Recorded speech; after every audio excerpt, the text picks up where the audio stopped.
Chapter 34. A Queen's Girl. The next 3 weeks were busy ones at Green Gables, for Anne was getting ready to go to Queen's, and there was much sewing to be done and many things to be talked over and arranged. Anne's outfit was ample and pretty, for Matthew saw to that, and Marilla for once made no objections whatever to anything he purchased or suggested. More, one evening she went up to the east gable with her arms full of a delicate, pale green material. "Anne, here's something for a nice light dress for you. I don't suppose you really need it, you've plenty of pretty waists, but I thought maybe you'd like something real dressy to wear if you were asked out anywhere of an evening in town, to a party or anything like that.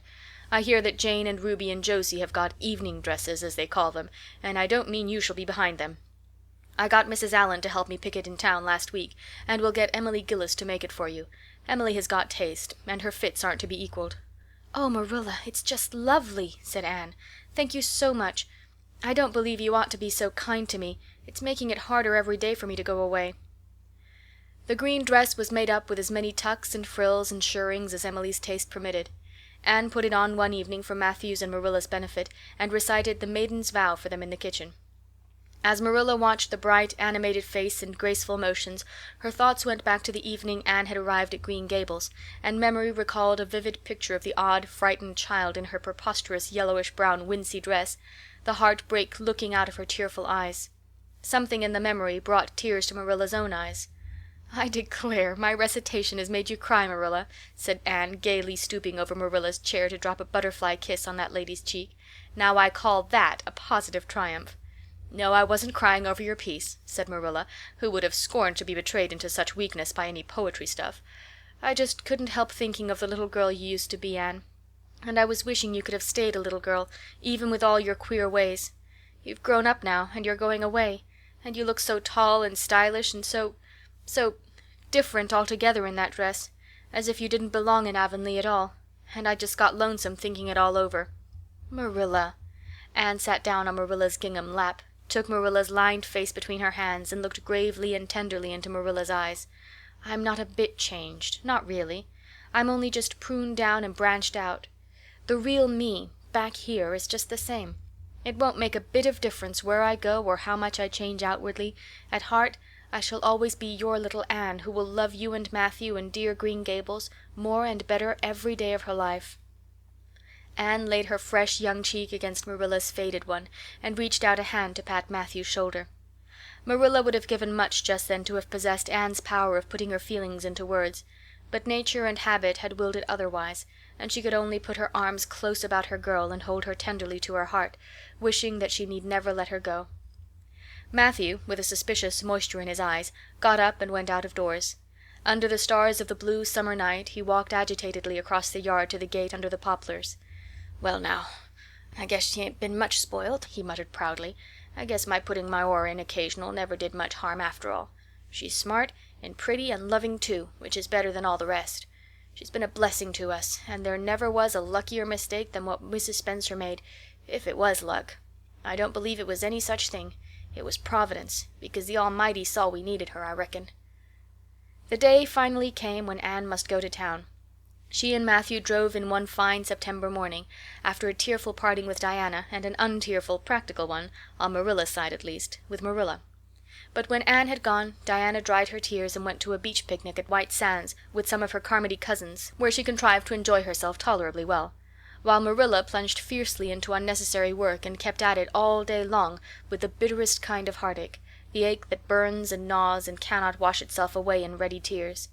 But that night, when Marilla went to bed, acutely and miserably conscious that the little gable room at the end of the hall was untenanted by any vivid young life and unstirred by any soft breathing, she buried her face in her pillow and wept for her girl in a passion of sobs that appalled her when she grew calm enough to reflect how very wicked it must be to take on so about a sinful fellow creature.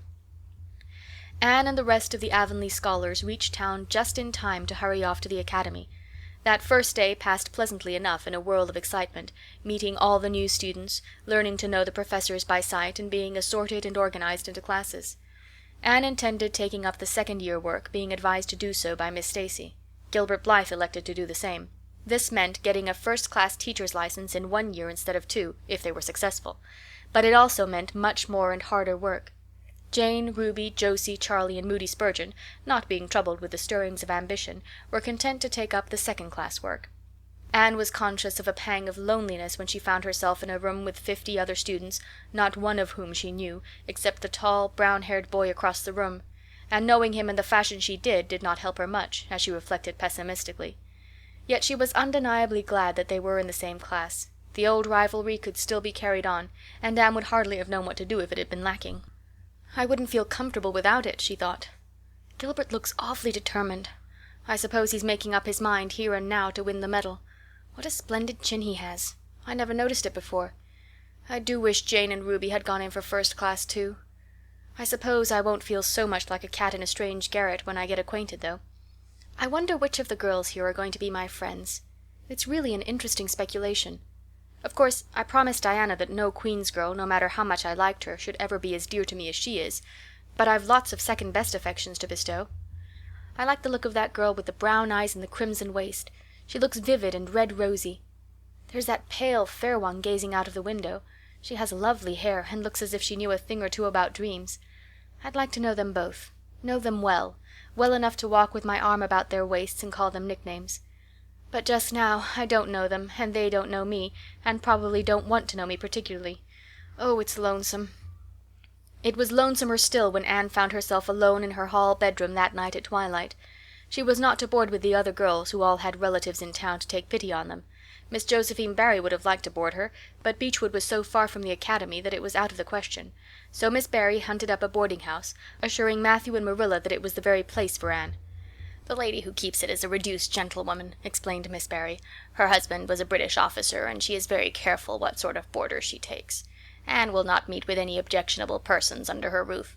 The table is good, and the house is near the academy in a quiet neighborhood." All this might be quite true, and indeed proved to be so, but it did not materially help Anne in the first agony of homesickness that seized upon her. She looked dismally about her narrow little room, with its dull-papered, pictureless walls, its small iron bedstead and empty bookcase, and a horrible choke came into her throat as she thought of her own white room at Green Gables, where she would have the pleasant consciousness of a great green still outdoors, of sweet peas growing in the garden and moonlight falling on the orchard, of the brook below the slope and the spruce boughs tossing in the night wind beyond it, of a vast starry sky and the light from Diana's window shining out through the gap in the trees. Here there was nothing of this. Anne knew that outside of her window was a hard street with a network of telephone wires shutting out the sky, the tramp of alien feet, and 1,000 lights gleaming on stranger faces. She knew that she was going to cry, and fought against it. "I won't cry. It's silly and weak. There's the third tear splashing down my nose. There are more coming. I must think of something funny to stop them. But there's nothing funny except what is connected with Avonlea, and that only makes things worse. 4, 5. I'm going home next Friday, but that seems 100 years away. Oh, Matthew is nearly home by now, and Marilla is at the gate looking down the lane for him. 6, 7, 8. Oh, there's no use in counting them. They're coming in a flood presently. I can't cheer up. I don't want to cheer up. It's nicer to be miserable." The flood of tears would have come, no doubt, had not Josie Pye appeared at that moment. In the joy of seeing a familiar face, Anne forgot that there had never been much love lost between her and Josie. As a part of Avonlea life, even a Pye was welcome. "I'm so glad you came up," Anne said sincerely. "You've been crying," remarked Josie, with aggravating pity. "I suppose you're homesick. Some people have so little self-control in that respect. I've no intention of being homesick, I can tell you. Town's too jolly after that poky old Avonlea. I wonder how I ever existed there so long. You shouldn't cry, Anne, it isn't becoming, for your nose and eyes get red, and then you seem all red. I'd a perfectly scrumptious time in the academy today. Our French professor is simply a duck. His moustache would give you kerwallops of the heart. Have you anything eatable around, Anne? I'm literally starving. Ah, I guessed likely Marilla'd load you up with cake. That's why I called round. Otherwise I'd have gone to the park to hear the band play with Frank Stockley. He boards same place I do, and he's a sport. He noticed you in class today and asked me who the red-headed girl was. I told him you were an orphan that the Cuthberts had adopted, and nobody knew very much about what you'd been before that." Anne was wondering if, after all, solitude and tears were not more satisfactory than Josie Pye's companionship, when Jane and Ruby appeared, each with an inch of Queen's color ribbon, purple and scarlet, pinned proudly to her coat. As Josie was not speaking to Jane just then, she had to subside into comparative harmlessness. "Well," said Jane with a sigh, "I feel as if I'd lived many moons since this morning. I ought to be home studying my Virgil. That horrid old professor gave us 20 lines to start in on tomorrow. But I simply couldn't settle down to study tonight. Anne, methinks I see the traces of tears. If you've been crying, do own up. It will restore my self-respect, for I was shedding tears freely before Ruby came along. I don't mind being a goose so much if somebody else is goosey too. Cake? You'll give me a teeny piece, won't you? Thank you. It has the real Avonlea flavor." Ruby, perceiving the Queen's calendar lying on the table, wanted to know if Anne meant to try for the gold medal. Anne blushed and admitted she was thinking of it. "Oh, that reminds me," said Josie. "Queen's is to get one of the Avery scholarships after all. The word came today. Frank Stockley told me. His uncle is one of the board of governors, you know. It will be announced in the academy tomorrow." An Avery scholarship! Anne felt her heart beat more quickly, and the horizons of her ambition shifted and broadened as if by magic.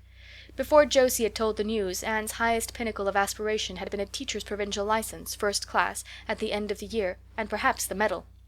But now in one moment Anne saw herself winning the Avery scholarship, taking an arts course at Redmond College, and graduating in a gown and mortar board before the echo of Josie's words had died away. For the Avery scholarship was in English, and Anne felt that here her foot was on native heath. A wealthy manufacturer of New Brunswick had died and left part of his fortune to endow a large number of scholarships to be distributed among the various high schools and academies of the Maritime Provinces, according to their respective standings.